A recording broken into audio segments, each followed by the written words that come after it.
문제는 뭐냐면은 사실은 그 화천대유가 1%인가요? 네. 그다음에 그 천화동인이 6% 합쳐가지고 7%잖아요. 예, 예. 이 사람들이 다 가져간 거잖아요, 지금. 그렇죠. 근데 이걸 짰단 말이죠. 네. 왁구를 짰고 이 사람들이 뭐 만드는 것들 보면은 그냥 급하게 만들잖아요. 그냥 딱 공고를 하기 전에 뭐 며칠 전에 만들고 막 이런 식이라고 한 미리 다 정보가 있어서 여기에 맞춰가지고 들어간 거거든. 세팅해서 들어간 거고 그때 그 실무 작업을 했던 게 누굽니까? 유동규 씨고 예. 이재명 시장님 그렇게 얘기했죠. 이 사업을 내가 설계했다. 라고 했거든요. 그 다음에 그 설계의 실무를 맡은 게 유동규 씨고요. 라고 한다면은 이재명 시장이 이 사건에 상당히 깊이 연루됐을 가능성은 높다라고는 얘기할 수 있을 것 같아요. 그 다음에 이제 이분이 이제 그 사업을 하는 과정도 황당한 게 뭐냐면 그 전에 그 성남도시개발공사 사장이 있었잖아요. 이분이 갑자기 그만둔다 그래요. 네. 그 다음에 이 사람이 와가지고 직무대리를 해요. 네. 일이 딱 끝난 다음에 또 다른 사람을 앉혀요. 그다음에 그 성남의뜰인가 거기 사장님도 결국 뭐라고 얘기하면 바지 사장이었다. 화천대유에서 다 했다. 뭐 이런 식이거든요. 사실 그런 식의 인사는 누가 할 수 있는 거냐면 이재명 시장이 할 수밖에 없는 거잖아요. 라고 한다면 이걸 정말 몰랐을까라는 의문이 생기는 거죠. 말씀 나온 김에 이제 유동규 씨가 압수수색 과정에서 핸드폰을 버렸다라고 하고 바깥으로 내던졌다고 하고. 검찰 수사관이 유동규 전 본부장의 자택 초인종을 누릅니다. 20분 뒤 현관문이 열리고 검찰 수사관들이 집 안으로 들어섭니다. 유 전 본부장은 검찰 수사관이 들이닥치자 창문을 열고 밖으로 휴대전화를 던진 것으로 알려졌습니다.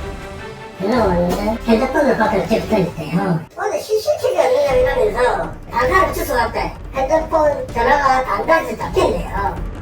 수사팀은 분주하게 전화를 하며 복도로 갔고 유 전 본부장과 함께 25분 정도 외출했다가 돌아오기도 했습니다. 또 사다리를 이용해 자택 천장도 수색했습니다.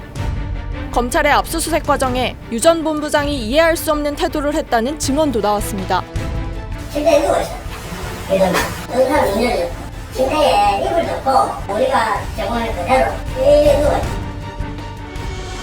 유동규 씨가 압수수색 당시 머물던 오피스텔입니다.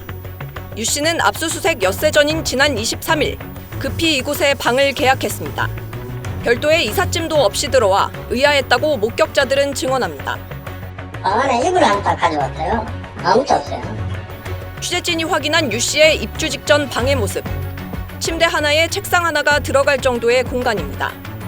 경기도 수원의 전셋집에 살던 유 씨가 압수수색 직전 거주지를 정리하고 이곳에 임시거처를 마련한 것으로 추정됩니다. 야당은 사고 치면 절대 전화기를 뺏기면 안 된다고 했던 과거 이재명 후보의 주장에서 배운 것이냐고 비판했습니다.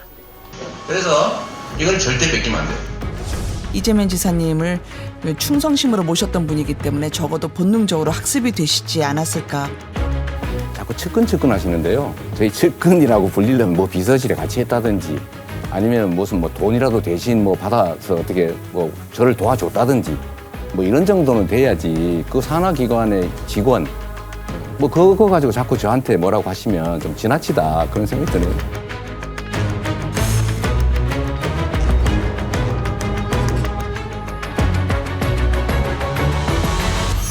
이분이 상당한 또 키맨의 역할을 하지 않을까. 아니 근데 저도 뉴스 보고 뭐 이렇게 아무리 조각조각 맞춰도 아직도 수상쩍다는 생각만 들고 사실 파악을 하기가 굉장히 어렵습니다. 점점 그래서 등장인물이 너무 많아서 좀 헷갈리기도 그래서 해요. 처음 기획 단계부터 현재 이르기까지 그 등장인물들을 하나씩 세워놓고 좀 따져봤으면 좋겠어요. 그리고 돈의 흐름만이라도 큰 굵직굵직하게 이렇게 분산 그거를 좀 배치를 해서 전체적인 그림을 볼 수 있는 상황에서 누가 관여됐는지를 이렇게 따져보면 저는 충분히 그 책임을 여부를 따져볼 수 있을 거라고 생각됩니다. 후보님 말씀에 동의하면서도 또 동의할 수 없는 부분들이 있는데요. 사람을 따라가면서 돈을 따라가면서 진실을 파악해 가야 된다. 이 말씀엔 동의하는데요. 그 일을 할 수 있는 사람이 누구냐 혹은 기관이 누구냐라고 한다면 첫 번째는 국회입니다. 국회에서 국정감사나 국정조사나 이것을 통해서 해야 돼요. 그러나 국정감사에서도 이 부분이 지금 배제되어 있는 거 아니에요? 민주당이 동의하지 않고 이런 상황에서 누가 할 수 있느냐. 정무위에도 교육위에도 문체위에도 야당 의원석에 특검을 거부하는 자가 범인이다라는 팻말이 붙었습니다. 민주당은 국감 방해라며 제거를 요구했고 국정을 조사하라 했더니 정치 선동장으로 만들면 되겠습니까? 확정되지도 않는 여당의 제1후보인 이재명이라는 세 글자를 포함시켜서 국민의힘은 이재명 후보와 유동규 씨의 연관성을 주장하며 국감 증인으로 불러야 한다고 주장했고, 이재명 지사 들어계시죠? 유동규 성남도시개발공사 사장 권한 내용도 들어있죠? 승아 여기서부터 대장동 게이트 시작된 거 아닙니까? 뭐가 아니에요? 의사진행 반응하세요. 여당은 관련 증인 채택을 모두 거부했습니다. 진행이 되고 있잖아요. 그럼 그 결과를 보고 그 다음에 얘기를 해야지. 정무위 국감장인데 왜 이재명 이름이 왜 나옵니까? 국정감사는 이제 좀 있다가 다음 이번 주부터 시작이 되니까 관련 상임위에서는 분명히 주요한 의제로서 다뤄질 거라고 저는 생각됩니다. 저희 당에서의 공식 입장은 지금 경찰 또 검찰이 수사에 착수를 하고 실행 중에 있으니까 그 결과를 보고 하자. 그리고 수사 형태가 어떤 형태와 방식이든 단기간 내에 끝낼 수 있는 거라면 대거 투입해서라도 빨리 하고 거론이 좀 안 되도록 하는 것이 국민들한테는 오히려 이롭지 않느냐라는 말씀을 드리는 것이고요. 물론 저희 당도 그런 걸 잘 못하고 있습니다.